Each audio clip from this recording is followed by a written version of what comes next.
What is up, guys? Today I'm filming a how to grow your YouTube channel in the year 2020. I haven't made one of these in a hot minute because I wanted to gather up enough info from my experience and hopefully help you guys. If you enjoyed, make sure you like and comment on this video. If you have any video requests, comment them down below. I kind of want to do another girl talk video because I want to do those at least once a month. So if you have any questions for that, you can comment them down below. Anything you want, doesn't really matter. I don't mind, so you can comment them down below. Follow my Instagrams, kymanachristineyt and fadedporids, and turn on your post notifications. And yeah, first one that I want to mention is have an aesthetic thumbnail. Okay, aesthetic meaning like have some like cute little PNGs in the thumbnail and have like a cute little filter on it. Don't make your thumbnail super dark because not anyone, I mean, that's not really like eye-catching. So many videos on how to make aesthetic thumbnails. The thing is, like, this is probably like should have been the first one, but it's stay consistent. If you post once a month and you get like 2 views, you can't get mad because you're not being consistent in order to keep up your engagement, also to grow, because if you stay consistent you can grow. Next thing is, if you want to grow your platform even more, promote your channel on other platforms other than YouTube. You can promote it on YouTube if you want to, but I mean like Instagram, Twitter, anything like that, it will help. Even if you get like 2 followers, it helps, because anything helps, honestly. Just always promote your stuff on other platforms to grow your YouTube even more if you want to, if you're comfortable doing that. But I always do it on both of my Instagrams so people can follow it and watch my video, and it does work. Next thing is, keep your intro short. I don't know how many times I've seen this, but I've seen people put like really long intros. It's mostly like people on the older side. I've seen like people that are like older make really long intros. The longest intro that I've seen is probably a minute long of just themselves. If you have kids, I guess it's understandable, but if you're doing it by yourself, it's a little excessive and it's gonna lose people's interest. So keep your intro like 10 seconds, 15 seconds, because people have a really short attention span. And honestly, like, once I start seeing like an intro that is way too long, like especially longer than 30 seconds, I start losing interest. Next is add end screens or iCards in your videos to further promote yourself and further help with engagement, because people do click on my iCards, which I really do appreciate. I'm always putting iCards in my videos so people can watch them if they haven't been catching up with me, because sometimes people tell me this, but sometimes they don't get notified when I post even though they have my notifications on. The thing that I don't really like is that I don't think you should do, I didn't put this in the list but I just remembered this, if you put your end card and you put it on for like at least 5 minutes to extend it to 10 minutes, don't do that, because people are going to click out and probably get annoyed, because you shouldn't make your end card that long. It should just be at least like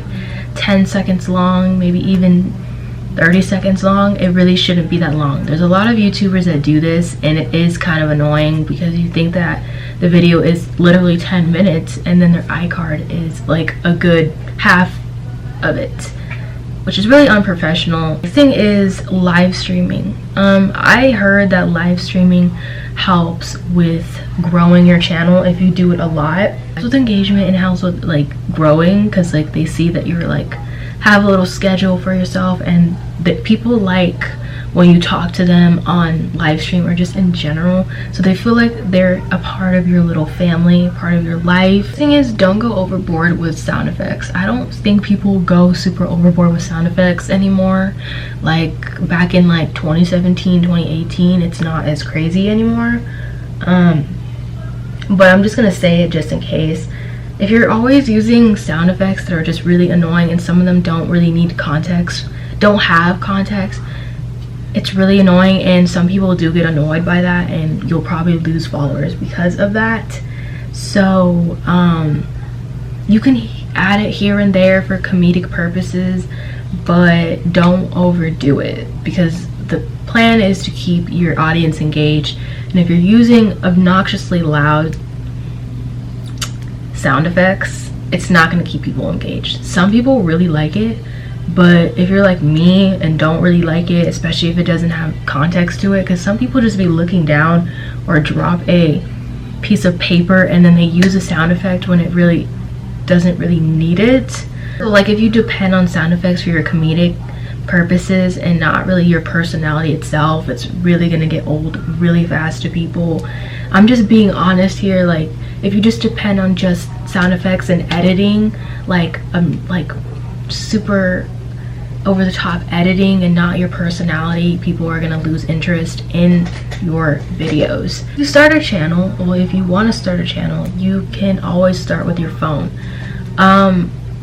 It's really unnecessary to go out and buy the most expensive camera when you first start YouTube, because you don't even know if you're going to be doing it for your life. So it's probably best to start out with your phone. With me, I started with my iPad that my mom has now. I've had it since I was 13 and it still works, but I used to use that on my videos like consistently for a hot minute. And then when I was out, I would use my phone, which was my iPhone SE, and I had that for like a hot minute. And then I changed it to this. Then you can save it for so like expensive cameras. So yeah, next thing is to also bump up your analytics for your engagement. Always make sure that you always say like and comment in your videos. It helps with engagement, and people sometimes say it obnoxiously throughout the video. You don't really need to do that. I think 2 or 3 times max is fine. That's just my opinion, but some people say it pretty much throughout the video. Like especially if nothing's going on in the video, they say it, which is, I mean, I don't know, it's a business tactic, but you don't need to say it that much, you know. You just need to say it like 3 or 4 times and then you're good, because it's gonna get annoying after a while. This helped. I mean, I feel like I kind of went too fast, but I just really try to be as thorough as possible. A lot of this has to do with engagement, which help with, you know, growing, because I don't know, people like feeling involved, which is totally fine. But yeah, I've literally only been doing this for 3 years. I wouldn't say I'm a pro. My mom thinks I'm like a pro at YouTube, but like I'm not. I just kind of just learn things as I go. I'm going to end this video here. I hope you guys enjoyed. I mean, I try to be thorough as possible, like I said. Like everyone's how to grow YouTube is very repetitive, but I try to like spruce it up, make it different so it's not so repetitive, you know what I mean? Because all the ones that I watched were really repetitive. The ones that I basically got out of it was to have a schedule, have an eye-catching thumbnail, and be consistent. Be consistent was like the main thing out of all those videos that I watched to try to grow. But people always say do popular videos, but sometimes even that, like, you don't always blow up from that.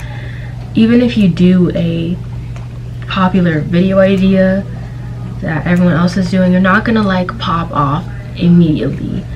Some get it, some don't. Like the only popular video I have is a story time, and it's still growing, but it's not popular, you know. People like crazy story times, like people love that. That's, some people even got popular over that. But just remember, you're not gonna grow overnight. You're not gonna get 1 million followers overnight.